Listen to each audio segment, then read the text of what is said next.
This hearing of the Committee on Agriculture to discuss the future of the CFTC market perspectives will come to order.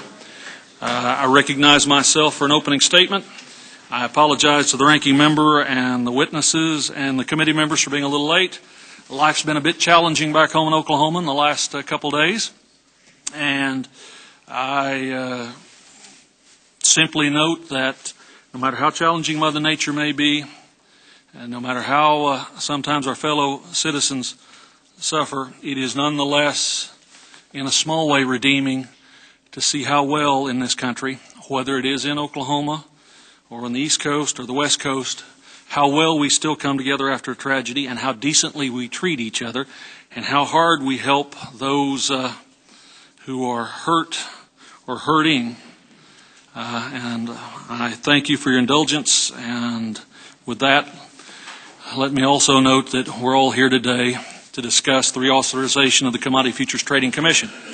This is the first hearing on this issue and the first in a series of hearings this committee plans to hold in advance of writing legislation. CFTC reauthorization gives the committee an opportunity to review the CFTC's operations, examine the pressing issues facing the futures and swaps market, evaluate how regulations are impacting end users and the agricultural community, and determine how to best protect consumer funds while restoring confidence in our markets. The reauthorization also allows the committee to take stock of past events, such as the passage of the Dodd-Frank Act of 2010, the ensuing rulemaking process, and the failures of MF Global and PFG Best. It is impossible to discuss the CFTC and the future of the CFTC without recognizing the impact of these events on the agency and its response to them. Today, nearly 3 years after the Dodd Act was enacted, numerous Main Street businesses are still waiting to understand how new regulations affect them and their operations. Our food producers, our manufacturers, our technology companies, our public power companies have all been impacted by new financial regulations. The agency's process for writing rules has lacked sequencing and coordination. For example, the agency defined swap dealer before it defined swap, which does seem to kind of defy logic. How do you know if you're a dealer if you don't know what you're dealing? Also, the SEC and the CFTC have failed to coordinate on cross-border rules. So now we have two different definitions of U.S. person for trades with foreign counterparts.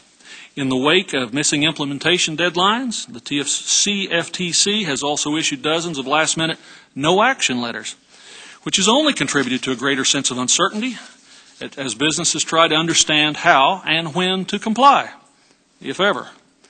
It's telling that the agency has issued more no-action letters than finalized rules. It would be one thing if the CFTC missed deadlines as a result of a thoughtful rulemaking process that considers meaningful public comment and the unintended consequences of their actions, but that isn't the case. Rather, the agency's been moving in a haphazard way that defies congressional intent and could jeopardize the United States' competitiveness in global marketplace. Today, we'll hear perspectives from the futures and swaps marketplace, including the two largest derivative exchanges, a futures commission merchant whose customers are farmers and ranchers, and industry trade associations who represent hundreds of companies. We hope to gain a greater understanding of the challenges they will face. Moving forward, we'll continue our hearings with perspectives from end users, futures customers, and of course, the CFTC. With that, the chair recognizes the ranking member for any opening comments he might have. Thank you, Mr. Chairman. And with all due respect, I have to take some issue with the way you characterized how this is going over at the CFTC. And not to agree with you that it certainly could have been a better process, but the amount of money that's been spent by these groups to stop these regulations and ball up the works is phenomenal if you look into it. Not only focused on the CFTC and the SEC, but focused on Congress. You know, and it's unreal the amount of money that's been poured into stopping these regulations. So it's no wonder that it's 3 years and we don't have it done. It's amazing we've got as much done as we have. So, you know, it's why they took some of the stuff out of sequence and so forth, I'm not sure. But I, point out to people that, you have Republicans and Democrats on the CFTC. They haven't agreed. and it's been a difficult process. But I think at the end of the day, they listen to people. A good example of that is the CEF rule that was completed last week, which I didn't agree with. They watered that down. Initially, it was going to be there had to be five calls or contacts made to try to determine the price. That was reduced to 2, and then I guess 3 after the first, some kind of process like that. And they allowed for phone brokering as opposed to electronic, which isn't going to give people that are interested in the market making as much information. So there's an example that they listened to all of these lobbyists and all of this pressure. I don't agree with it, but they went ahead and moved the process. So they've got, with that CEF rule out of the way now, they don't have that much left to do. And I think from everything I can tell, they're going to finish this up this summer. So again, my advice would be that we wait. You know, we're going to have hearings, apparently. We're going to have hearings at the subcommittee. That's good. But that we wait until these rules get completed so we know what we're dealing with, you know, and we're not speculating about what might or might not happen. And to go along with that, we've got the Farm Bill, you know, to deal with.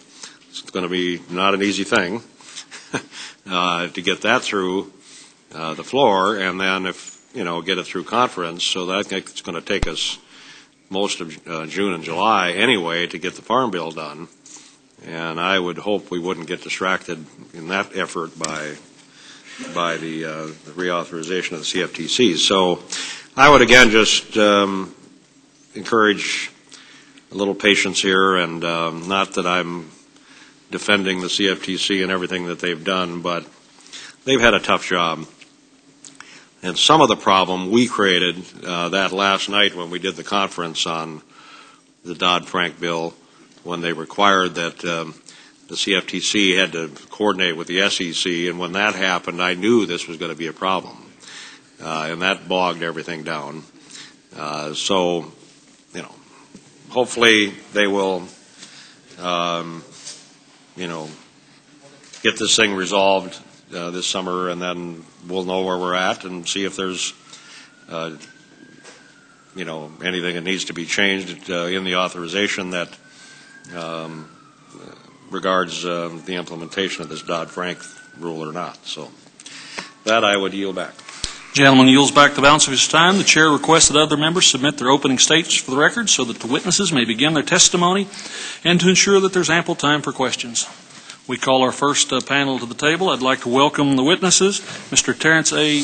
Duffy, Chief Executive Chairman and President of the CME Group Incorporated, Chicago, Illinois, Mr. Jeffrey C. Sprecher, Chairman and CEO, Intercontinental Exchange Incorporated, Atlanta, Georgia, Mr. Daniel J. Roth, President and CEO of National Futures Association, Chicago, Illinois, the Honorable Walter L. Lucan, President and CEO of Futures Industry Association, Washington, D.C., Mr. Stephen O'Connor, Chairman of the International Swaps and Derivatives Association, Incorporated, New York, New York, and Mr. William Dunway, Chief Financial Officer of Intel FC Stone, Incorporated, Kansas City, Missouri.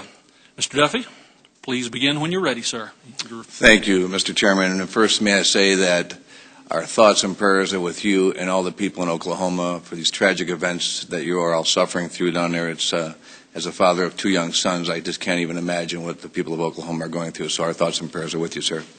That being said, Mr. Chairman, Ranking Member Peterson, members of the committee, I want to thank you for the opportunity to offer market perspectives on the future of the CFTC as committee considers agency reauthorization.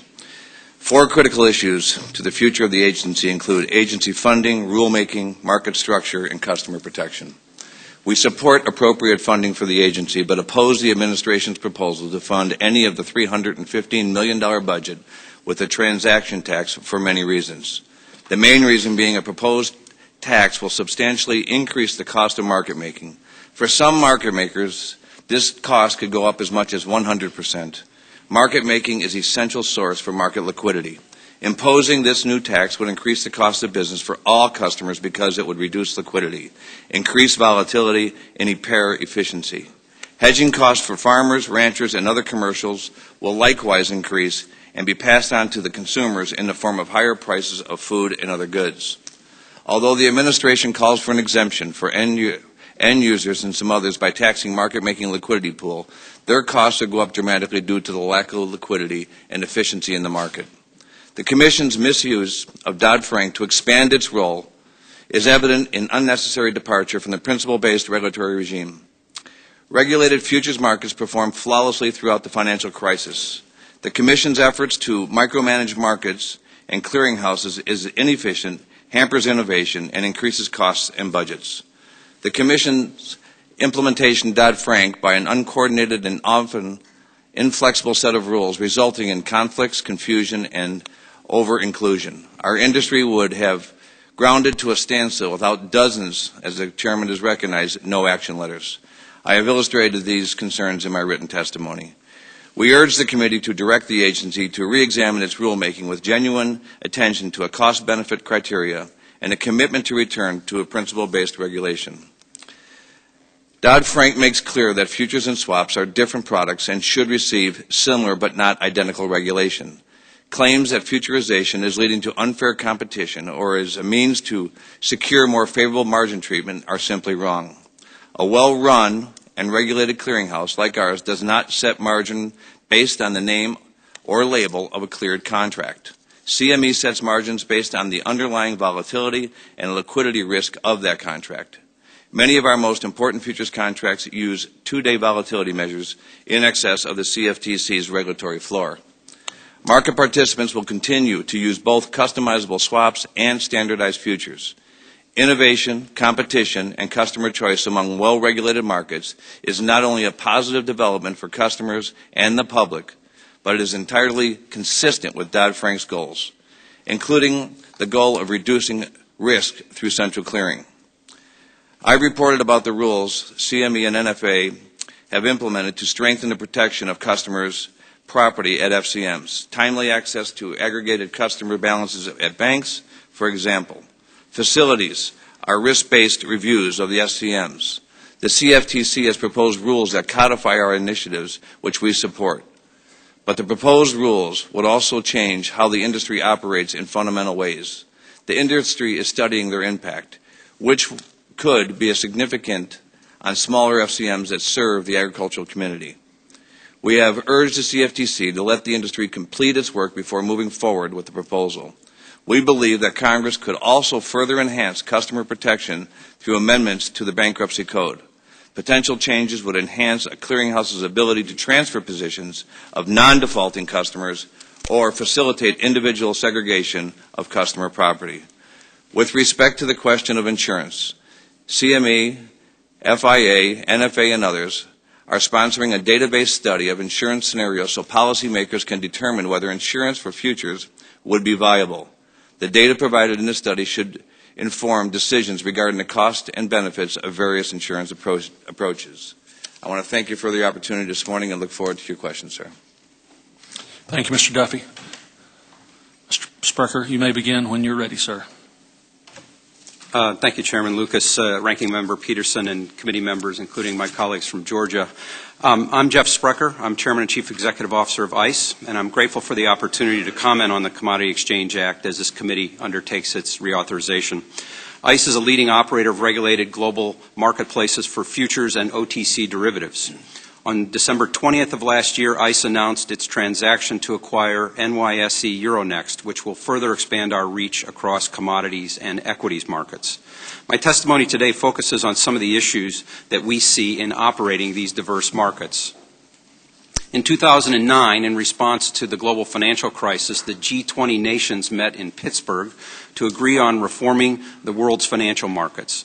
This agreement led Congress to passing the Dodd-Frank Act. Today, the CFTC has passed a majority of the applicable rules under Dodd-Frank, and ICE's U.S. businesses have largely implemented these new rules. We continue to support market participants who are doing the same thing. We're now turning towards rulemakings and implementation in Europe and in Asia as they finalize their financial reform laws. As we look at the various regimes and work with global regulators, we have concluded that contrary to the G20 goals, global financial reform efforts are not being harmonized, and substantial differences remain between regulatory regimes. If regulators fail to harmonize, the effects of uncertainty and the prospect for regulatory arbitrage will be damaging. The derivatives markets are international, and a majority of companies that operate globally use derivatives to manage price risk, and they conduct these transactions with both U.S. and non-U.S. counterparties. The likely outcome will be that regulators deem other countries' financial regulatory systems as being non-equivalent, which would lead to those countries erecting barriers to financial markets. It's crucial to understand that if countries erect barriers, markets and market participants will be damaged. Currently, in the U.S., commodities markets are the home to global benchmark contracts because Asian and European market participants have direct access to our markets. Over the past year, ICE has been delivering this message to domestic and international regulators, yet regulations continue to diverge, particularly between the U.S. and Europe. We asked the committee in its oversight role to impress upon the Commodity Futures Trading Commission the importance of working with European and Asian counterparts to harmonize their regulation and avoid creating unintended, unpredictable impacts on our markets and our users. Note, the time for this agreement is closing because in June, Europe will begin the process of deeming the U.S. equivalent or non-equivalent under its regulations. So these issues must be solved in the next few months. In passing the original Commodity Exchange Act, Congress wisely added a sunshine provision to the law to make sure that the CEA has kept pace with rapidly evolving commodities markets. Importantly, this CEA reauthorization marks the third anniversary of the passage of the Dodd-Frank Act. When Dodd-Frank was passed, the financial markets were very different than today. In reviewing the CEA, ICE believes that the Commission should focus on two key areas. First, given the recent FCM bankruptcies, the committee should focus on modifications to the bankruptcy provisions of the CEA to ensure that customer funds are protected in future bankruptcies. ICE has been working with other exchanges and market participants on this issue, and we look forward to working with you and your staffs to advance this objective. Second, the market would benefit from a clarification of Dodd-Frank rules on position limits. Of particular concern is Dodd-Frank's definition and limitation on bona fide hedging, which is the exemption that is used by end users. The narrowing of a definition of bona fide hedging will likely hurt commercial end users that markets are here to serve. The support for the bona fide hedge exemption methodology that has been relied upon historically would bring greater certainty to our end users. ICE appreciates the opportunity to work with Congress and global regulators to address evolving derivatives markets. And Mr. Chairman, thank you for the opportunity to share our views with you. I'll be happy to answer your questions as they may arise. Thank you, Mr. Becker. Mr. Roth, 5 minutes. Thank you. Thank you, Mr. Chairman. My name is Dan Roth, and I'm the president of National Futures Association. As we begin this reauthorization process, we at NFA, like all of you, are very focused on customer protection issues. The fact is that for a very long time, the futures industry had an impeccable reputation, and I might add, a well-deserved reputation for safeguarding the integrity of customer funds. But in the last 2 years, we had first MF Global and then Peregrine. And in both of those instances, customers suffered real losses, hard losses, losses that regulators like me are supposed to prevent. Clearly, we had to make some dramatic improvements, and I wanted to let you know that at NFA we've been working very closely with the CFTC, with the CME, and other self-regulatory organizations to bring about those changes. And I've highlighted a number of those changes in my written testimony, but in the limited amount of time we have here, if I could focus on just one area, I'd like to talk a little bit about something Mr. Duffy mentioned, and that's the daily confirmation process for segregated funds. At NFA, we have always required FCMs to file daily reports with us showing the amount of customer funds that they're holding. We monitor those reports. We look at them. We're trying to monitor not only compliance with the rules, but also looking for trends or dramatic changes that might be troubling. In 2012, I should mention the confirmation process was we would confirm those balances that we got on the daily reports as part of the annual examination process. And we did that confirmation through the traditional methodology. We would send a written confirmation request to the bank, and then the bank would mail a written response to NFA. In 2012, we started using an electronic confirmation process, an e-confirmation process, and that's essentially what uncovered the fraud at Peregrine. But even then, with the e-confirmation process, that was still being done only as part of the annual examination. And we knew we had to do better. And so we have done better. We've partnered with the CME, and together we have developed and implemented a system that requires the daily confirmation of all seg bank balances. We still have FCMs that file reports daily with the CME and with NFA showing the amount of customer funds that they're holding, but now we get daily confirmation from the banks regarding those same accounts. We're talking about over 2,300 bank accounts which are being confirmed on a daily basis by NFA and the CME. We then do an automated comparison between what the FCM is saying and what the bank is showing so that we can identify any suspicious or deviations. We're expanding that system further. We're expanding it to cover not just banks, but other depositories holding customer segregated funds, such as clearinghouses and other clearing FCMs, and that expansion should be done by the end of the third quarter. Mr. Chairman, I wanted to spend some time on it because I think it's a really big deal. This is a huge improvement. This is a giant step in the way we monitor for seg compliance, and we're a better industry because of it. The one other topic I wanted to discuss orally has to do with, again, a topic Mr. Duffy touched on, which is the customer account insurance. In the wake of MF Global and Peregrine, there have been calls for customer account insurance in the futures industry. Some people think we need some form of insurance to bolster public confidence. Well, obviously, public confidence is a very important ingredient. It's essential to having the sort of liquid markets that make efficient markets, and we recognize that. Others, though, are concerned that the cost of the insurance would be so exorbitant that you'd actually drain liquidity out of the markets and you'd be doing more harm than good. And I understand those concerns, too. In our view at NFA, we felt this issue was too important to be decided based on a hunch, that we needed real information and real data. And so we have, as Terry said, we've partnered with the CME and FIA and the Institute for Financial Markets. We've commissioned a consultant with deep expertise in the insurance industry and in the futures industry.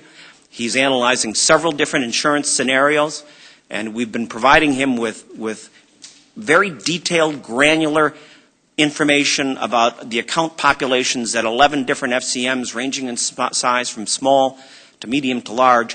And armed with that information, he can then go out and actually get prices from people in the insurance and reinsurance industry so that this committee can ultimately have real information and make a more informed choice as to whether account insurance would work for this industry or whether it would do more harm than good. As this process goes forward, Mr. Chairman, we certainly look forward to working with Congress and the Commission and others and try to continue the improvements that we're making in the regulatory structure here for the futures industry, and I'd be happy to answer any questions. Thank you. Thank you, Mr. Rost. Mr. Lucan for 5 minutes. Thank you, Chairman Conway and Ranking Member Peterson and other members of the committee. I appreciate the opportunity to testify today. My name is Walt Lucan. I am the President and CEO of the Futures Industry Association. FIA is the leading trade association for the futures, options, and over-the-counter cleared derivatives markets. The FIA's mission since its inception has been, quote, to protect the public interest through adherence to high standards of professional conduct and financial integrity. As you know, clearing is an integral part of the futures market structure. Clearing ensures that parties to a transaction are protected from a failure by a counterparty to perform its obligations. And the FCMs that FIA represents play a critical role in guaranteeing the transactions and ensuring they are secured with appropriate customer margin to facilitate the clearing process. As you know, the failures of MF Global and Peregrine Financial Group resulted in severe and unacceptable consequences for futures customers and the markets generally. The entire industry has been working collaboratively to identify and improve procedures required to better protect the integrity of the markets, and much has been accomplished over the last year. FIA formed a customer protection task force in the aftermath of these insolvencies and recommended a number of changes that have been adopted by the regulators. Some of the highlights include the enhancement of FCM record-keeping, reporting, and early warning indicators, including the filing of daily segregation balances with regulators, creation of an automated daily verification system, as Mr. Roth has mentioned, for customer segregation balances directly with banks and other depository institutions, the collection and posting of additional FCM financial information to NFA's online system BASIC to help customers monitor and assess the health of their FCM, just to name a few. The committee may also be interested to know that, as mentioned before, the FIA and CME, the IFM, and NFA have joined together to fund a study of the cost and benefits of various insurance proposals, and we look forward to sharing the findings of this with the committee when they're available early this summer. In addition to the efforts undertaken by the industry, the CFTC has recently proposed a set of comprehensive regulations to further enhance customer protection, and we support much of what have been suggested in this rulemaking, including the codification of many of FIA's recommendations.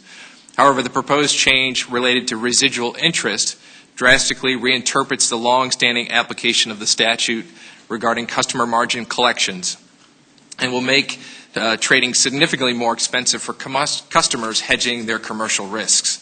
Specifically, this reinterpretation would require FCMs in collecting customer margin to assume all customer margin call deficits are simultaneously not collected, requiring either customers to prepay their margin or firms to fund customer margins on their behalf. When the proposal was released by the Commission did not conduct a cost-benefit analysis because it did not have adequate information to determine the costs of this reinterpretation. As such, FIA engaged in its own cost analysis, estimating that this change would require an additional $100 billion in customer margin. Many agricultural customers have expressed strong concerns with this proposal, which will increase the cost of hedging, cause consolidation among small FCMs, and limit execution choices for customers. We believe this part of the CFTC rule warrants further review before changing the existing interpretation. Moving to swap clearing, Congress looked to the reliability and stability of the clearing system for futures when it determined to extend clearing for swaps under the Dodd-Frank Act. To date, much of the debate surrounding the implementation of the swap clearing requirement under Dodd-Frank has been focused on what products and entities might be subject to the mandatory clearing requirement rather than how the operations and mechanics of clearing would work for swaps. Unfortunately, the reality is that the rules being written to facilitate the clearing for swaps are reinventing the already proven clearing process that is familiar and well-tested for futures, thereby creating an overly complicated web of regulations for both swaps and futures.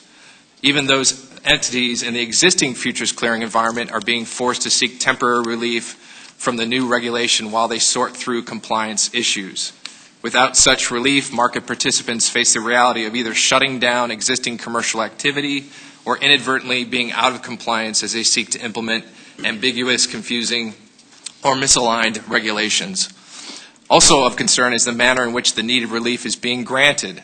Relief is either commonly provided at the very last minute, causing disruption for customers in both the futures and the swap markets, or causing tremendous resources to be wasted while market participants prepare and wait for a last-minute action.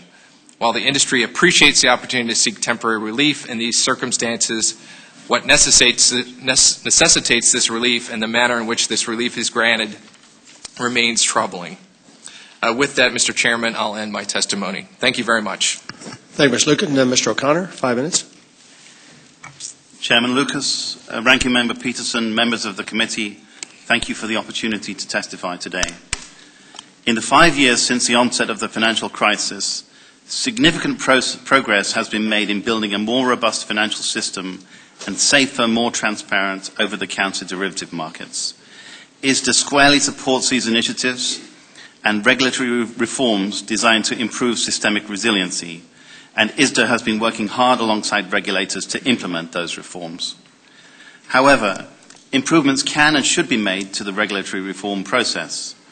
Contrary to Congress's stated intentions, the Dodd-Frank Act contains provisions that could actually increase rather than decrease systemic risk. Such provisions include the law's Section 716 swaps push-out provision and also the requirement for mandatory initial margin for OTC derivative transactions. The rationale for and value of these provisions are uncertain. But what is certain is that such provisions will impose significant costs and drags on the economy without any clear countervailing benefits. We also have concerns with regard to the interpretation and implementation of the Act by the CFTC and the SEC. In some cases, sections of the law are being construed differently by the two regulators. In others, regulators are interpreting and implementing the laws in ways that do not reflect the intent of Congress. For example, there is significant risk that the goal of increased regulatory transparency is being undermined by the fragmentation of derivatives trade reporting. US regulators and their international counterparts have failed to reach agreement on the implementation of key regulations, and lack of international coordination and jurisdictional overreach has created barriers to international capital flows and to international commerce. Here in the United States, the CFTC and the SEC have taken different approaches to the cross-border application of derivative rules, which could seriously impact market liquidity and the competitiveness of US firms in the global economy. The two US regulators also have different interpretations of the law's trade execution requirements, which could lead to bifurcated market practices. And the law's business conduct standards are being applied in a very prescriptive manner, not envisioned by legislators, adding unnecessary costs and complexity to the system. And in some instances, the cost-benefit analysis required under the law is not being appropriately conducted, which could result in the imposition of rules that wind up doing more harm than good. In these and in other areas, there is significant concern that the law will be inconsistently and inappropriately applied. It's vitally important that we, industry and regulators, focus our resources on those aspects of regulatory reform that address the most important issue, reducing systemic risk. This includes capital, central clearing and variation margin frameworks, as well as regulatory transparency. And it's vitally important to avoid enacting measures that harm liquidity or reduce systemic resiliency in the very markets they are trying to protect, resulting in a direct and harmful impact on the economy. This is particularly critical given the slow and uneven growth of the US and the broader global economy. Dodd-Frank is an important step forward for our country and our markets. And the CFTC deserves our sincere appreciation and support for its efforts in implementing wide-ranging provisions in a relatively short period of time. It's clear, however, that our experience over the past several years has shown that not all of the law's provisions are appropriate and contribute to the overriding goal of a safer financial system, and some efforts by the regulators to implement the law are inconsistent with the intent of Congress, are being interpreted in different ways by different agencies, or impose costs that far exceed any resulting benefits. In the light of these concerns and observations, ISDA respectfully requests this committee to, first, consistent with HR 1256, stress to the CFTC the necessity of a flexible, prudent interpretation of the law, including in the area of margin, and work closely with the industry to adopt financial regulations that ensure the safety of markets, but regulations that do not harm market liquidity or harm market participants. And second, urge the SEC and the CFTC to harmonize a cross-border approach as soon as possible so that US regulators first speak with one voice and then engage together proactively in the ongoing global debate on international harmonization, since proper global coordination is essential to ensure the competitiveness of the US markets, US businesses, and the US economy. Thank you. Thank you, Mr. Connor. Mr. Dunaway for 5 minutes. Chairman Lucas, Ranking Member Peterson, and other committee members, thank you for inviting me to testify. I serve as the CFO of both FC Stone LLC, a registered FCM, and INTL Hanley, a registered swap dealer. INTL Hanley was one of the first to register as a swap dealer under Dodd-Frank, and we were the first non-bank to register. My oral testimony will summarize my written statement submitted to the committee, which goes into these complex topics in greater detail. Dating back to 1924, INTL FC Stone is now a global firm that services more than 20,000 mostly mid-sized commercial customers who are producers and end users of virtually every major traded commodity. The largest market we serve is agriculture. Our customers handle about 20% of the grain production in Texas, 40% in Kansas, and 50% of the grain production in both Iowa and Oklahoma. INTL FC Stone supports the Dodd-Frank Act. However, there are rules implementing the Act that may prohibit end users from using our products to hedge their risk. Other proposals, if unchanged, could push independent firms like INTL FC Stone out of the market, leaving thousands of smaller end users with nowhere to turn for hedging.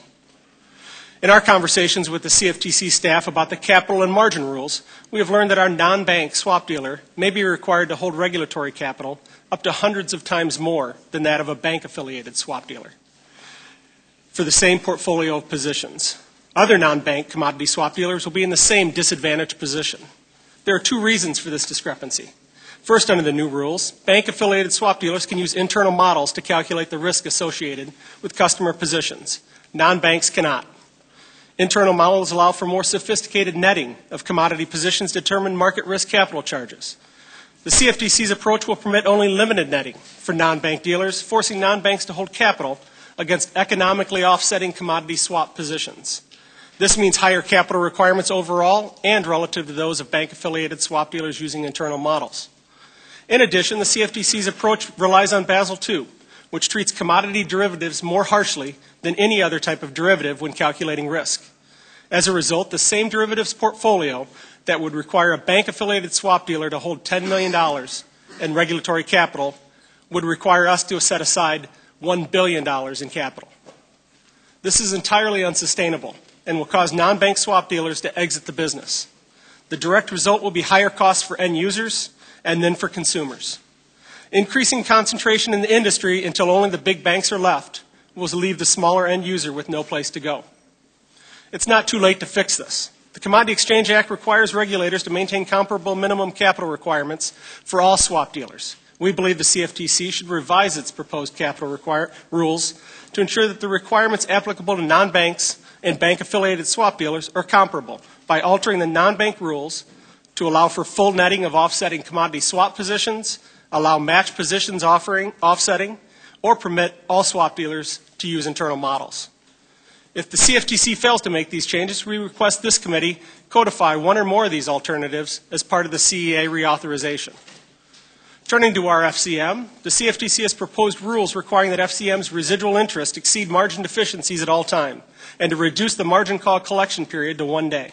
These rules will have a substantial negative impact on some customers' ability to hedge their commercial risks and will severely challenge small and mid-sized FCM's continued operation. The CFTC should study these issues and conduct a cost-benefit analysis before proceeding. It is simply not feasible for an FCM to determine whether margin deficiencies are present at all times throughout a day. Therefore, FCMs will have to hold margin that assumes the failure of all customers every day. Such a worst-case scenario is unheard of and is not applied to any other financial entities. Under the new rule, FCMs will require customers to put up more money at all times, possibly doubling margins and likely resulting in customers being required to pre-fund their margin. In addition, we feel the Commission's proposal mandating what amounts to a 1-day margin call collection period for FCM customers, as opposed to the current 3 business days, is not realistic. Our customers include a large number of farmers and ranchers who meet margin calls by using checks. They may be required to double or triple their margin payments to be able to meet the 1-day payment requirement. Many of our customers also finance their margin calls, requiring more time to arrange wire transfers. Foreign customers have different time zones that make the 1-day deadline impossible. We strongly believe that a 2-day deadline is more reasonable and equitable for our customer base. Finally, as a result of the external business conduct rules now in effect, many of our customers have abandoned OTC derivatives, even though OTC is the most effective hedging tool because the paperwork requirements are simply too burdensome. Others have asked us to refrain from providing a mid-market mark because they can either derive this information themselves or prefer immediate execution at market price and cannot even afford seconds delay in their execution. The proposed rule on capital and margin allow customers to opt in or opt out of certain protections, including the segregation requirement, and we ask that the same option be extended to some of the business conduct rule disclosures. INTL FC Stone also has some concerns about the extraterritorial application of Title VII of Dodd-Frank, the definition of eligible contract participant as it pertains to farmers, and the issue of the futurization of swaps, and I address each of these in my written comments. INTL FC Stone is not interested in dismantling Dodd-Frank. In fact, most of the concerns I have outlined here are about the implementation of the rules, not the act itself. We are simply trying to ensure the final rules function as intended, and commercial end users and the firms like INTL FC Stone who serve them do not face greater regulatory burdens than those in the market who speculate or create systemic risk. Thank you for inviting me to testify today, and I look forward to any questions that you may have. Thank the witnesses, and we'll recognize Mr. Nagelbauer for 5 minutes. Thank you, Mr. Chairman. Mr. Duffy, you mentioned that the industry had taken a lot of steps to make sure that customers' segregated funds are protected. Could you kind of just elaborate on how you think we are today versus where we were, say, 2 years ago prior to MF Global? Sure, I'd be happy to. Mr. Roth elaborated on a couple of the new methodologies that we are deploying to shore up the system. But I think where we're at is, whether we're asking the CEO or the CFO to sign off on the movement of certain segregated funds, a couple of things that Mr. Roth highlighted. But what I think is still missing, and what is missing in a lot of things in legislation, is teeth in anything. I'm a proponent of regulation to an extent. I'm a proponent of regulation that makes sense on a global basis. What I think that we're also missing is the deterrent for people not to go down the paths that someone did, like in MF Global. So I think that we've shored up the system. People have said to me, is there a crisis of confidence in your market participants? I spoke at the Kansas Grade and Feed Association. There wasn't a crisis of confidence in the market. There was a crisis of confidence in what was the lack of the not being done to a certain individual that went in and used their money for their own purposes. This is where the problems lie, sir. I think that the old saying is, don't throw the baby out with the bathwater. We have good systems in place in our industry. We've added 3 or 4 more to shore that up. What we need to do is put teeth into these things and make certain they don't go down this path. To kind of move forward on that, then one of the proposals that's out there is an insurance program. And, I was thinking this morning and also looking at your testimony, and you mentioned that you were opposed to the user fees that or the fee that the President proposed in its budget.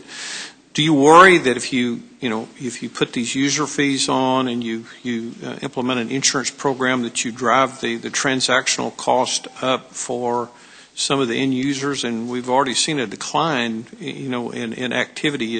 Are we driving some additional people out of the market? I think there's no question that's true. I am not a proponent of insurance. I supported the study to Mr. Roth's comments. I think it's the right thing to do. We should never make a knee-jerk reaction when it comes to something like this. So the study was a good idea.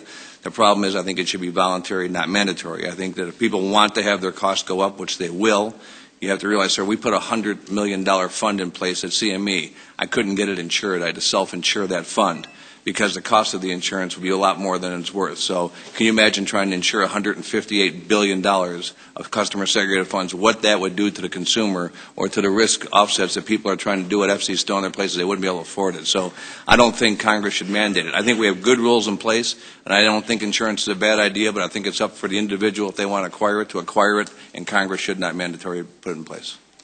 Thank you.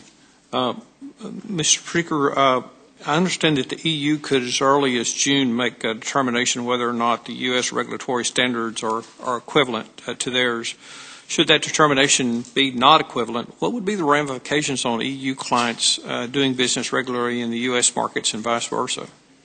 Thank you for the question. The concern that I have is that if the EU were to make such a determination, and you're rightly pointed out that they may do that as soon as June, they would deny access for European customers to U.S. markets. As a market operator and sitting next to another great market operator, we enjoy sitting in the United States and having the world come to us. We enjoy having the world's agricultural markets in the United States. My company has a contract called World Sugar, which is largely produced outside the U.S. and largely consumed outside the U.S., but yet trades in U.S. markets. I think if we start denying access, or if other countries decide to deny access of global market participants to the U.S., it'll have broad repercussions on keeping these markets here and regulated in the U.S.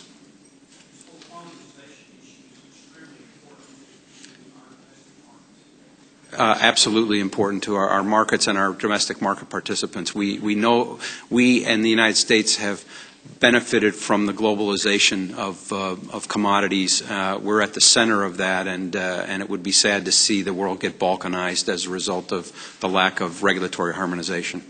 Thank you, Mr. Chairman. I yield back. Thank you, Mr. Stockermeyer. Ranking Member for 5 minutes. Thank you, Mr. Chairman. Mr. Dunaway, I was reading your testimony here, and I guess I need more clarification or information here about this issue with the capital margin requirements. I guess I don't understand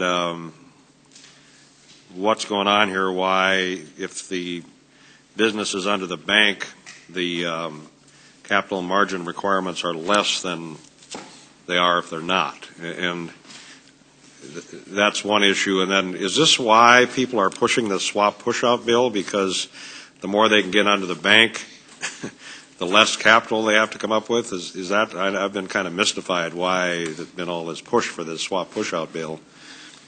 Well, I can certainly address the first part of your question. I'm not quite as familiar with the second half, but with regards to the regulatory capital requirement for a non-bank swap dealer, it really comes down to the fact that the banks already have internal models that have been approved by the regulators, and the CFTC is willing to rely on. What regulator? Either the SEC or the prudential regulators have approved their models. And so the CFTC has gone along with that? They've accepted the internal models that those banks, but they're trying to put a different model on people that are outside. They are not accepting, at this point, they're not approving any other internal model. So they're taking a standardized approach. You don't know what they're doing, or what? I do know what they're doing, and it's laid out in our comment letter that we made to the CFTC. They're taking kind of a page out of the Basel II regulations and creating a standardized approach, but the real downfall of that is it takes a complete gross position for non-bank affiliated, where we're taking a market risk even if we have economically offsetting positions. So you've had discussions, obviously, with the CFTC staff, I guess. And yes, we have. What is their explanation for this? I mean, it doesn't seem to make any sense. Why are they doing this?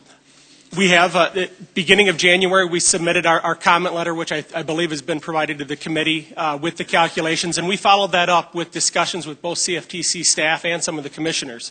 I don't have a good answer as to why they're doing it. I know that we have not received any direct feedback addressing our concerns other than that they understand the concern, but we haven't seen any tangible evidence of rule changes being proposed.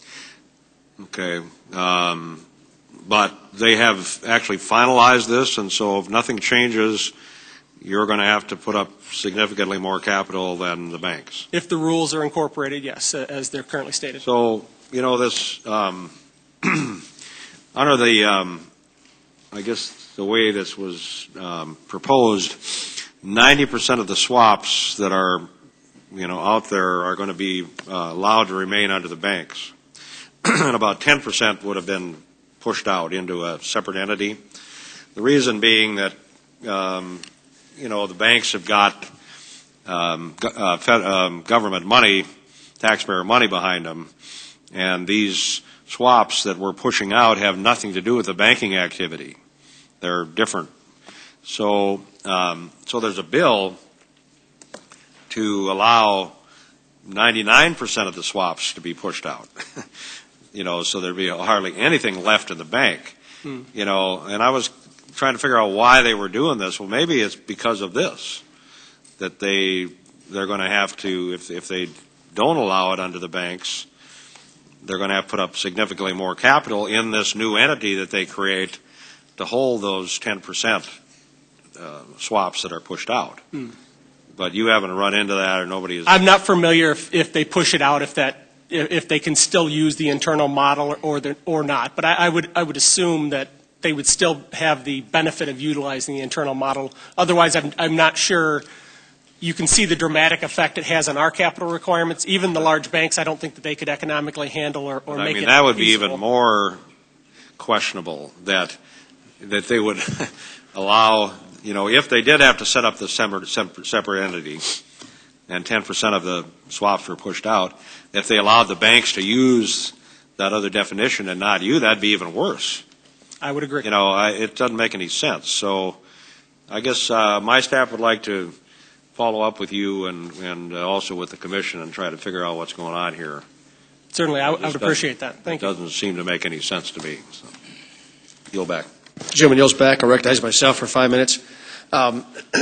Committee, last term and this term, have passed a cost-benefit rule that would basically encapsulate what the President asked all agencies to do with respect to determining what the costs are of a particular proposed rule. Our team has been particularly disappointed in the way the CFTC has done that. Can you give us some real-world examples, anybody on the panel, of where the CFTC did do a cost-benefit analysis and either got it right or got it wrong with respect to the implementation that you're now going through and how much, where those line up? So, Mr. Sprecher, Ms. Duffy, any of you can give us some examples of where that's either lined up with what the CFTC said or is out of line.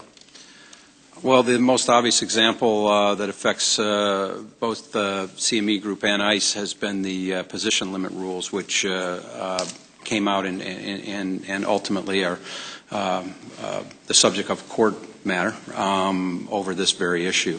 Our customers every day want certainty about position limits. People are, as you well know, our mutual constituents want certainty so that they can make informed decisions going forward. As part of reinvigorating the economy is making forward decisions, and unfortunately this whole position limit area is tied up in courts over this very issue, and we are in the unfortunate position of not being able to help our customers with any kind of guidance on how they might want to hedge their future risks. So, Mr. Duffy. Yeah, if I could add, I was going to mention position limits, but I'm glad Jeff did because we're both affected by it. But one of the things, I'll try to give you the other side of the equation, what I think they got right. Okay. And that is on the margin issue as it relates to futures versus swaps, 1 day versus 5 day. They have historical backgrounds and data to show that futures should be margin 1 day. They also have historical data to show that swaps have been margin 5 days, hence at Mr. Sprecher's clearinghouse in London at ICE Trust for credit default swaps. So to say that a swap is identical to a future is just flat wrong, and they should not be margined in the same respect because there's certain participants who can participate in default, there's certain ones that can't. There's 12.5 to 20 million contracts a day traded in the regulated futures market where people can participate in default. There's 2,000 transactions a day in the over-the-counter swaps market where a handful of participants can participate. So I think that's where they got it right if you want to look at where they got it right. Okay. Mr. O'Connor, can you give us, Mr. Sprecher gave us his thoughts on harmonization. Can you give us your thoughts on the importance of harmonization with respect to the SEC and the CFTC as well as the world regulatory scheme? Yes. I think a useful example might be the impact of the CFTC's reach outside of the U.S. jurisdiction. So the CFTC is fairly unique in that it requires swaps dealers to register, and there is a reluctance on the part of overseas banks to register with the CFTC, and in fact on the part of their own regulators as well to have that happen. So what has happened is that many international banks have now stopped trading with U.S. banks in the swap market, since to do so would trigger a requirement for them to register with the CFTC, and there might be some perceived actual burden associated with such registration. So what that means is that liquidity has been harmed in that U.S. banks can no longer access liquidity provided those by the overseas banks and vice versa, and the overseas banks, in addition to not trading with U.S. banks, are not trading with their U.S. clients either. So U.S. corporations and investment funds that used to trade with offshore banks now have seen that liquidity dry up as well. So that's an example. Is there a way to quantify that in terms of, I understand just overall concepts, but is there a way to quantify the lack of liquidity or the increase in cost as a result of lack of liquidity that we can point to specifically with hard data? Not one that springs to mind immediately, but certainly we can try and do some work and get that to you. All right. Mr. Roth, you mentioned the study that's going on. Several of you did. Timing for when that's supposed to be done, I think Mr. Lucas said this summer, but is that what your expectations are? Yeah, I'm always more optimistic. We're in the process of the consultant has all the data that he needs. He needs to provide that data to the insurance companies and then get responses back from insurance companies with to his request for estimates on cost. So it's going to be a little bit out of his control. It's going to depend on how long those insurance companies take to get back to him. But we were hoping that within the next 6 weeks we'd have a response. All right. Thank you. Yield back to Mr. Scott for 5 minutes. Thank you, Mr. Chairman. Good to have all of you here, and Mr. Spector, good to have you here up from Atlanta, Georgia. Mr. Spector, let me start with you. You've been working with the CFTC and the SEC for quite some time on what we call portfolio margining regime for credit default swaps. Can you give us a brief update on the progress of that? Sure. Thank you for the question. First, let me say that I think it's the nature of my testimony and hearings like this in general to point out failings of the agencies because we want to correct them. But we very much appreciate that both SEC and CFTC have been given a tall mandate to implement Dodd-Frank in a shorter period of time. And one of the areas that is a tall mandate is how to cooperate on this so-called portfolio margining. The CFTC largely has its work done, and we thank them for that. We've now turned to the SEC and are trying to work through their process. They obviously have a different priority set, different timetable on the things that they're working on Dodd-Frank. So we have tried to raise the priority level of this issue with them. We've also asked many of you to help us raise that priority issue. There's a critical deadline coming up in June 10th where more of our mutual constituents are going to be required to do clearing. And we are advocating very hard and strongly with the SEC that they finish their work in this area by June 10th, or if they cannot finish their work, at least provide some kind of interim relief that would not make it expensive for end users to start clearing, which they are going to be required to do by law. I have some hope from our recent conversations, including in the past 24 hours, that the SEC understands that deadline and is making efforts to try to make sure that our mutual constituents will see some relief. Yeah, that June deadline is very important for that, and as well for the joint rulemaking, which is what I'd like to talk to you for a minute now, because you're somewhat caught in the middle of that between the CFTC and the SEC. Can you tell us, is that harmonization possible? Where could you pinpoint the problem as to why we can't get the SEC and the FTC to harmonize? That's critical, and like you said, June is just a few days away when Europe will be making their decisions. Yes, both agencies come from two different perspectives. One, an agency that's very used to overseeing farmers and ranchers and commodity traders, and another that is overseeing individual shareholders and securities investors. They have had different regimes, as many of you know, and a lot of history with their regimes, and they both bring their own biases and backgrounds to the discussion on how to harmonize. And frankly, they're trying to find the best of both worlds. Securities law and just the size and breadth of the SEC is large and complicated, and so it was not surprising to us to see the CFTC be able to get its work done quickly. But the SEC is a very complicated process that is embedded in past history. I'm hopeful that they understand the issue.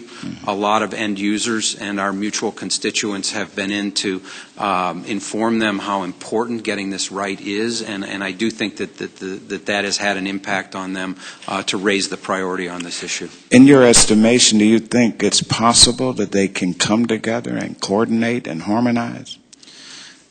I think it's a minimum they'll provide some interim ability is my hope. I think the process of harmonizing is going to take significantly more time, however.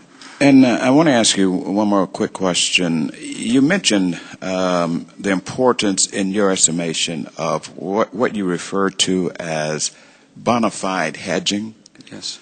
And how that would hurt commercial end users. Could you tell us how that would be the case? Sure.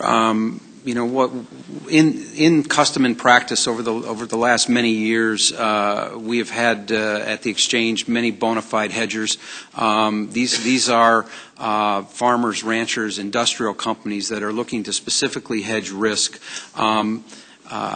The definitions, some of the definitions that have been proposed are very, very specific on how one would consider a hedge and go way beyond the history of how we've been looking at this in the past. For example, my father-in-law, who is a farmer, is right now planting his corn.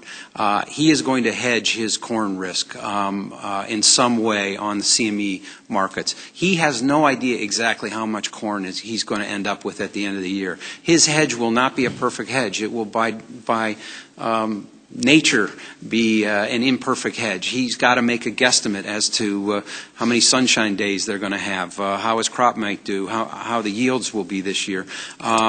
If we hold him to a standard where he has to be specific up front, it's almost an impossibility. And if you go to very complex industrial companies that are hedging foreign exchange risk because they're global, they're hedging interest rate risk because they borrow, they're hedging commodity risk because of the inputs, they don't have perfect information, and they often buy more contracts than they need or less contracts that they need. And we understand that at the exchange level. We work with these people day in and day out. We challenge them on what they do, and we think that process historically has worked very well. Thank you, Mr. Spector. Right, thank you. Mr. Scott for 5 minutes. Thank you, Mr. Chairman. And gentleman, Mr. Nogelbauer asked most of my questions about the European Union, which is what I wanted to concentrate on, and the potential for two different sets of rules. And one of my primary concerns with what I see coming out is the effect on liquidity, whether it's an increased transaction cost, which means you have fewer transactions, or one set of rules for the U.S. and one set of rules for the European Union. If the European Union is going to give us an answer in June, which is 1 month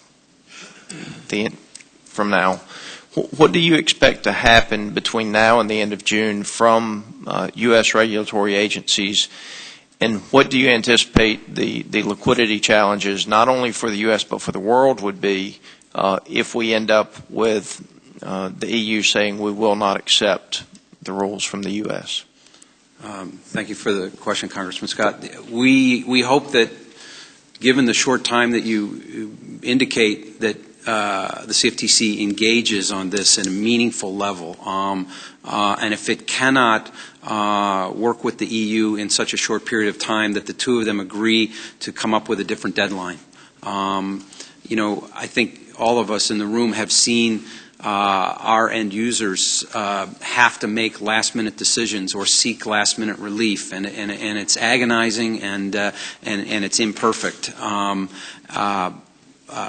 For my own company, we're having to make decisions. Do we break apart the liquidity in contracts and launch U.S. versions and separate European versions because the two regulatory regimes may not come together? We can't do that overnight. We would have to give a lot of conversation with the global market participants on why we would be looking at splitting markets and how it's going to impact them. And if that's what regulators are asking us to do, we ourselves need a lot of time. So the deadlines are frightening in their immediacy, and we really hope that the CFTC will engage at a very meaningful level with Europe. The relationship between the U.S. and Europe is one that you would hope that we would be able to come to much commonality. If I could just add a little bit, we are obviously concerned about the overreaching potential of what the U.S. government can do and what's going to be retaliated back on U.S. participants in foreign markets. And, one of the examples is right now Europe is proposing a 2-day margin for their products, And then so people are saying, well, what does that mean if we don't accept that here in the U.S.? Will they start to put different restrictions on U.S. participants in foreign markets? Well, what they fail to recognize is in the United States, we do intraday margin. So we do margining on a real-time basis we don't do it once a day. We do it twice a day, sometimes 3 times a day, because we do mark-to-market every 12 hours and more if needed. They don't do that in Europe. What they do is they only do it on a basis of what market conditions predict. So if they're trying to get commonality across the platforms, and this is one of the reasons how they're going to bring it out, well, we already have an answer for that. We do it, and we do it even more than you do it today. The other issue on the tax, which is something you raised, which is a concern of mine. First of all, Great Britain, to their credit, have already said they will not accept a Tobin tax on user fees. It's the rest of the European Union that's proposing it.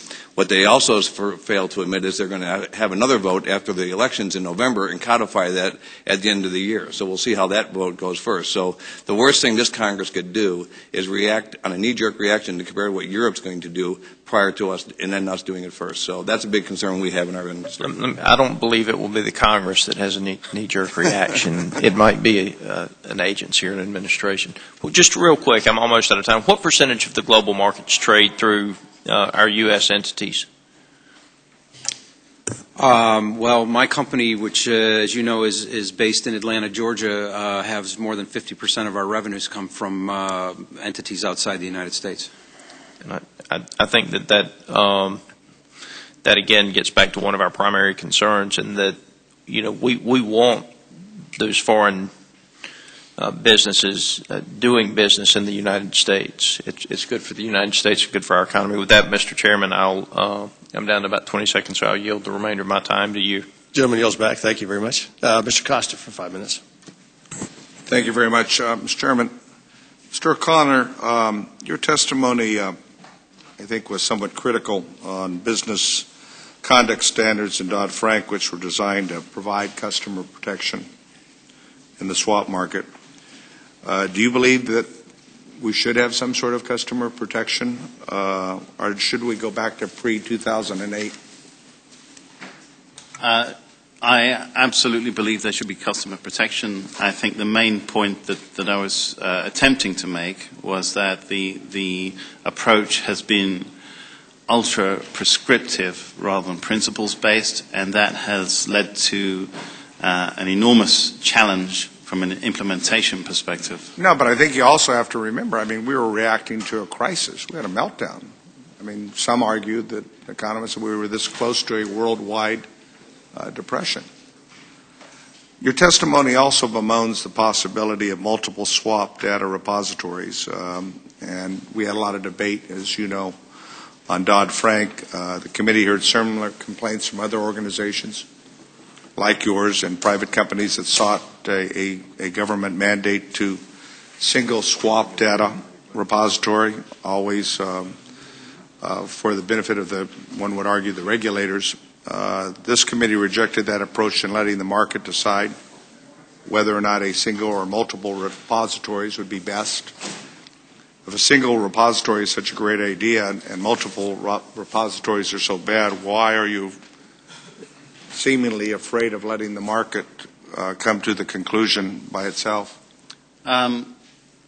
My point, and I'm almost wearing a regulator hat here, is that the idea behind the data repositories is to provide one database where regulators can go to look at behavior from in the market and all transactions from all market participants. And I think that, as I said in my written testimony, that would give regulators an unprecedented tool in global markets. In no other market anywhere in the world has there been the chance to create something that would give regulators tools to see what every counterparty was doing in every market. Yeah. And that's a single model. If that's split up into 10 repositories, then that's an opportunity lost, is the point I'm trying to make. All right.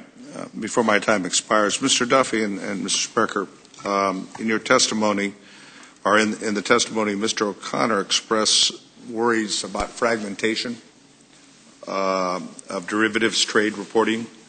Each of your companies, I'm told, has your own swap data repository. and the CFTC has been sued by another swap data repository for approving rules governing each of your SDRSs. Do you agree with Mr. O'Connor's view that fragmentation, on the fragmentation of swap reporting? I will say this, that if the swap is being cleared at Mr. Sprecker's clearinghouse or mine, the cost to the participant are a lot less. If you have, and second of all, the regulator already gets a copy of each and every swap, so he doesn't have to worry about going to one place. He gets a copy of the swap transaction from the SDRs. Secondly, the cost associated with duplication of having a swap cleared at the Intercontinental Exchange or at CME Group and then sent to one central swap depository is going to cost the participants multiples of that. So we're already doing that. Mr. Sprecher, quickly before my time expires. Yes, and in fact, CME Group and ICE every day arrange for large trader reports to go to the CFTC to show the entire positions in our clearinghouse, and so this is really just an augmentation of what exists today. Let me ask you my final question here. You've all kind of expressed your concerns about what's going on here with the implementation of the regulatory scheme of Dodd-Frank's. I don't know that I've really clearly heard you say what concerns you about what the Europeans are doing right now, because I have some interaction with my colleagues there. And what's your concerns about what's going on there? Just quickly, one of the issues we're dealing with that has been resolved in the United States is how swaps are segregated here in the United States using the LSOC methodology. In Europe, that is exponentially more complex, given that Europeans, through EMIR, have to give a choice of both omnibus segregation for swaps and individually segregated accounts for swaps. That is being interpreted by several jurisdictions within Europe differently. So as companies that we represent have to come in and build multiple systems in order to account for each of those different interpretations. We're working with ESMA in Paris to help to consolidate that, to make it one comprehensive guidance on how that's going to be built for the Europeans. And that's just beginning. We're about a year behind where we are with Dodd-Frank in Europe, but we're starting to focus our attentions. How would you describe the Nice try, Mr. Costa. Oh, well. Gentleman's time has expired. Thank you, Mr. Fincher, Chairman. 5 minutes. Thank you, Mr. Chairman, and I thank the panel for being here today. Listening to the comments from you all and then some of my colleagues on the here today, just thinking about who's going to regulate the regulators, who's going to oversee the overseers. How big can it get? How out of control can it get? I was listening to the ranking member, my friend, and who is very knowledgeable about these issues, and him being reluctant from Mr. Dunaway's testimony about how cloudy a lot of these rules still are. I guess my point, and Mr. Duffy, I'm going to let you comment on this. We're going to be placed at a terrible disadvantage. We're seven-generation farmers. I come from a family farm background. We farm about 12,000 acres of corn and cotton, soybeans and wheat. And I know firsthand from having to deal with Cargills, Bunge's, selling your product, and then them having to go in the market and take a position on that product that I may deliver in September, December, March, June, whatever the month may be. When you start really pressing down on them with more regulations, more margin requirements, then they come back to me and say, Mr. Fincher, we need more capital. We need a higher risk protection. And my bottom line starts to decrease. Mr. Scott and I have a credit valuation adjustment bill that it's a study. And my fear is we're going to open the door to the European institutions on having an advantage over us, because just the credit valuation's a prime example. They're delaying or not going to enforce it, and we are. Mr. Duffy, will you comment on some of that?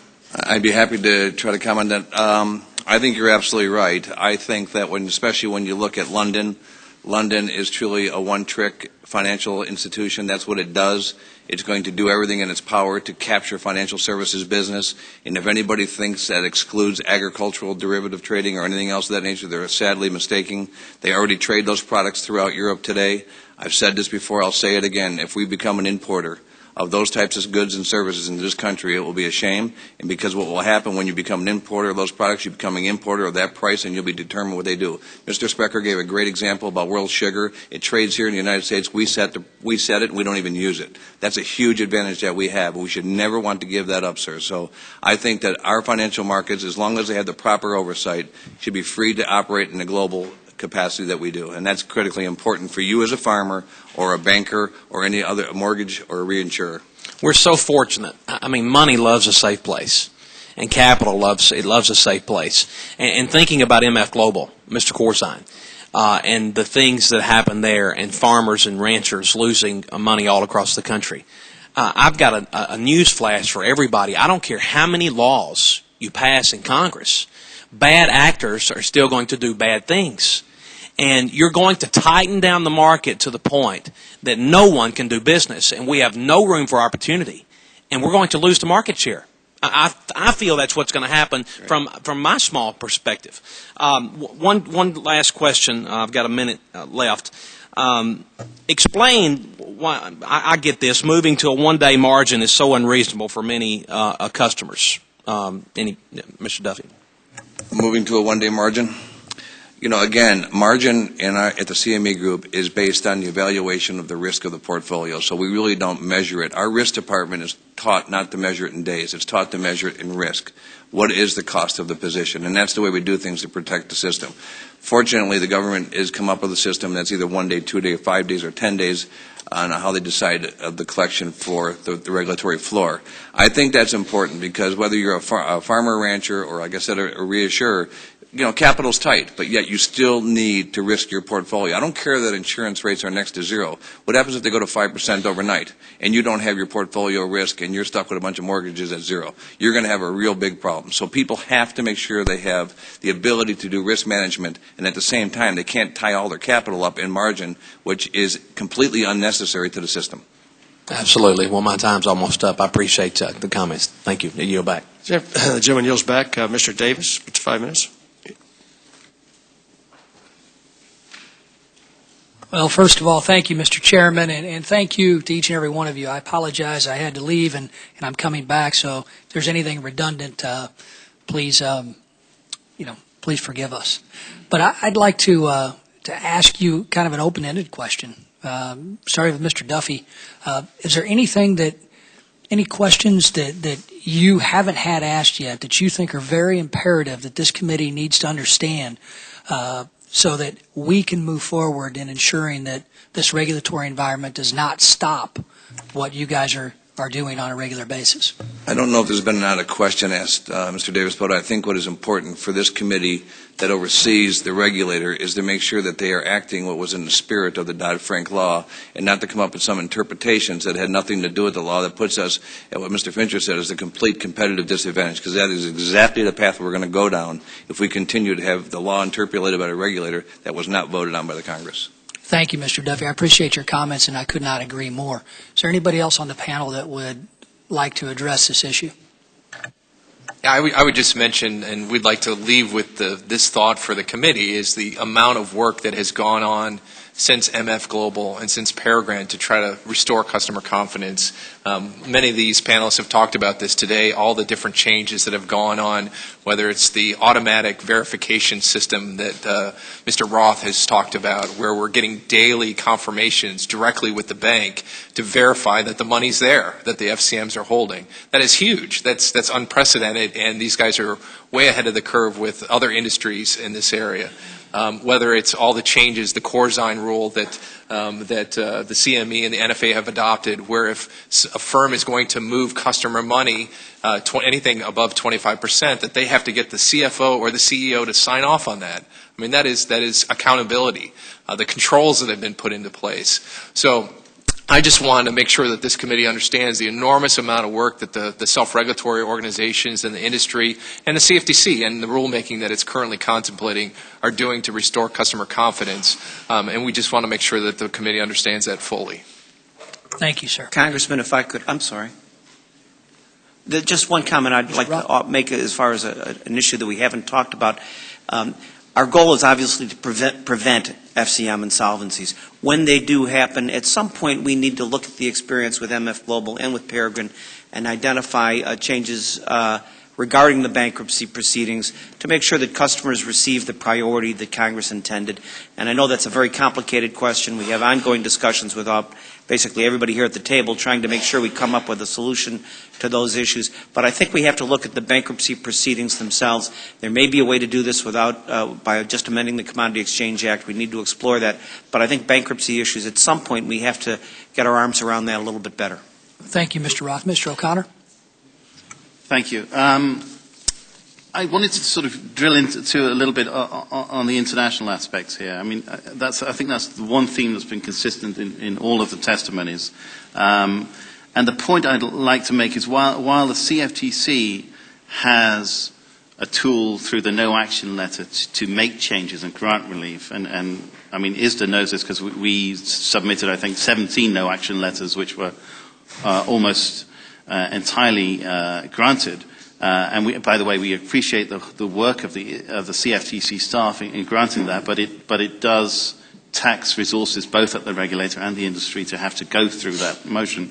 The point, though, is that the Europeans don't have such a mechanism, and they have a very, very rigid process for to get to regulation. That to change is like turning around an oil tanker. So I think people shouldn't underestimate the seriousness of potential conflict that might be out there. Well, thank you, Mr. O'Connor. And anybody else? Mr. Dunaway? Sure. I'll just add one thing real quick.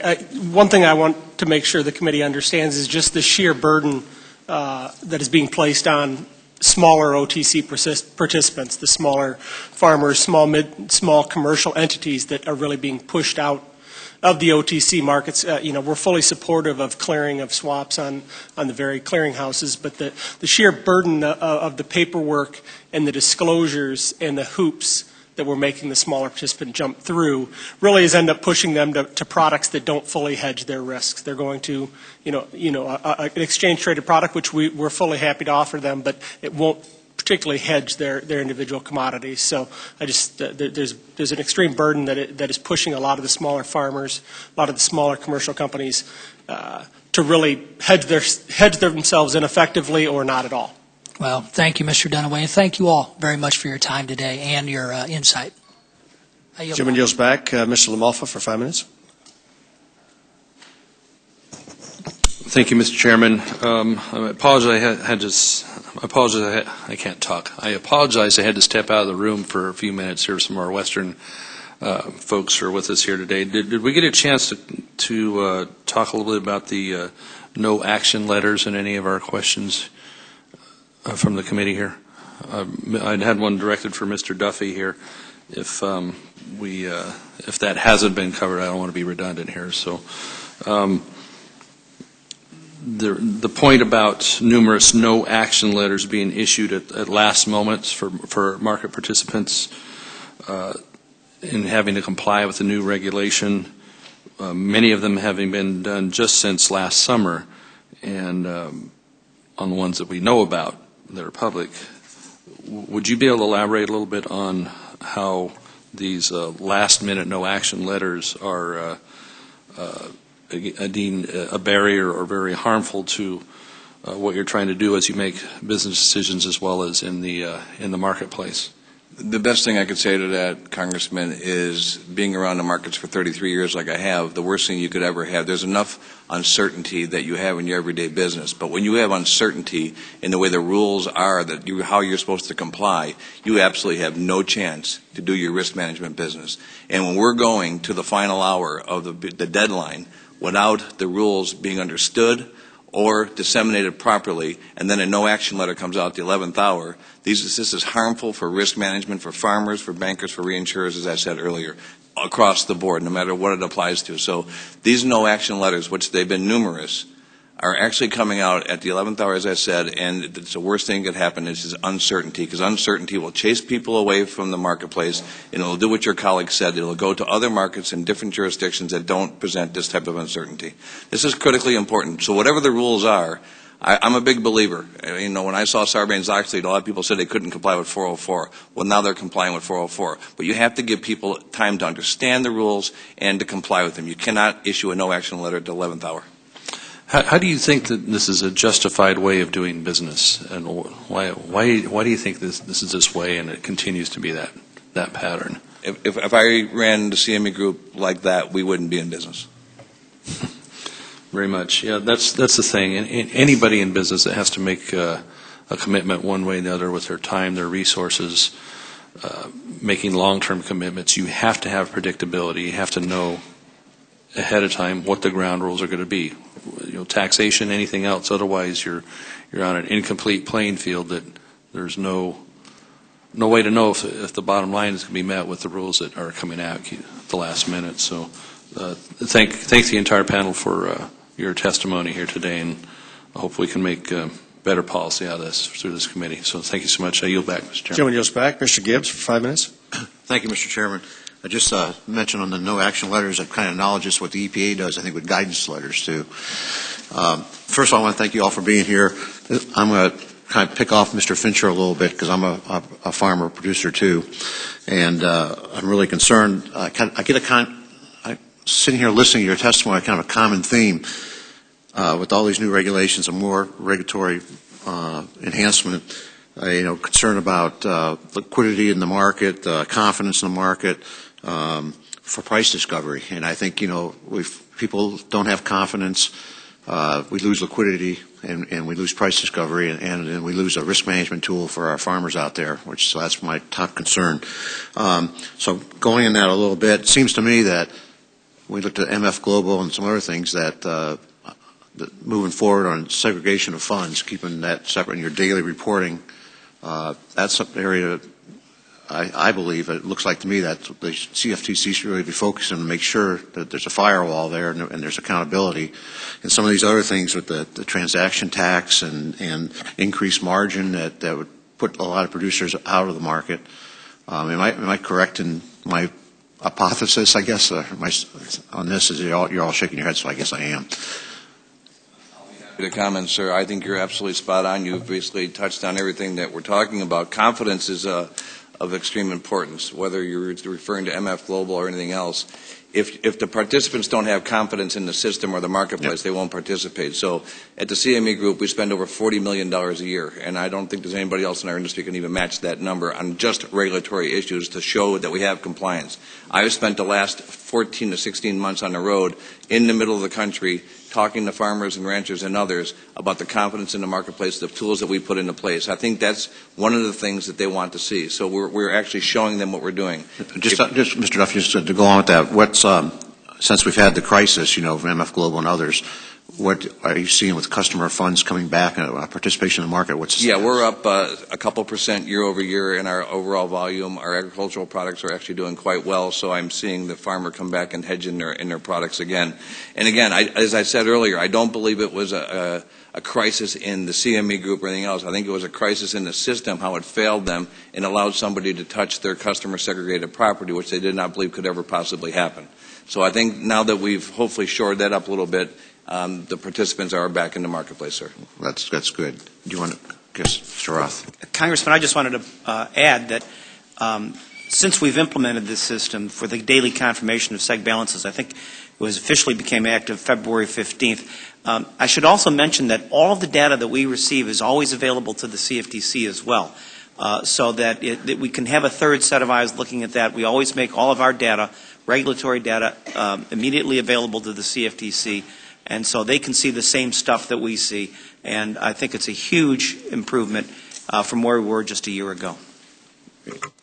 Just to follow up on another question about the bankruptcy code,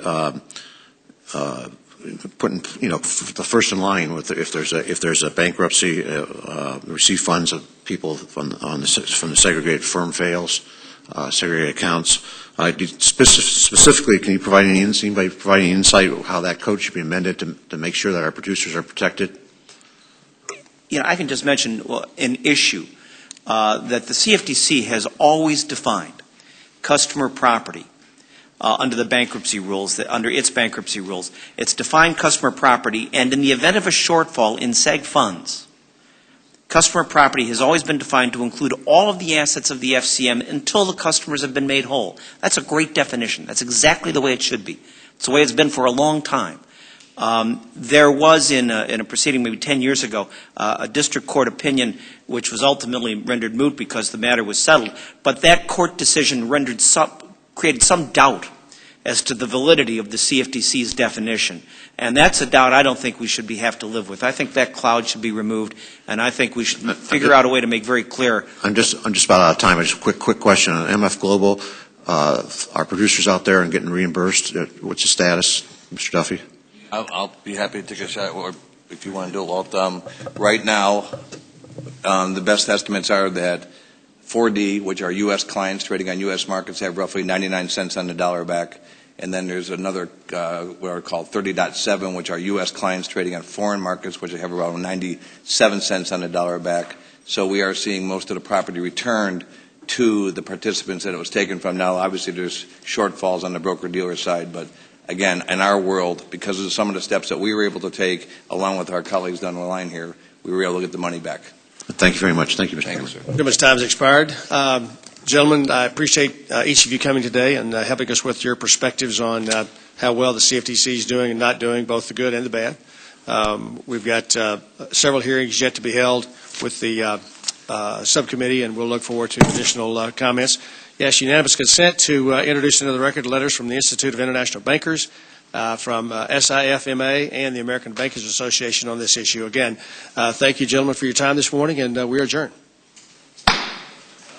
Under the rules of the committee, the record of today's hearing will remain open for 10 calendar days to receive additional material and supplementary written responses from the witnesses to any question posed by a member. This hearing is adjourned.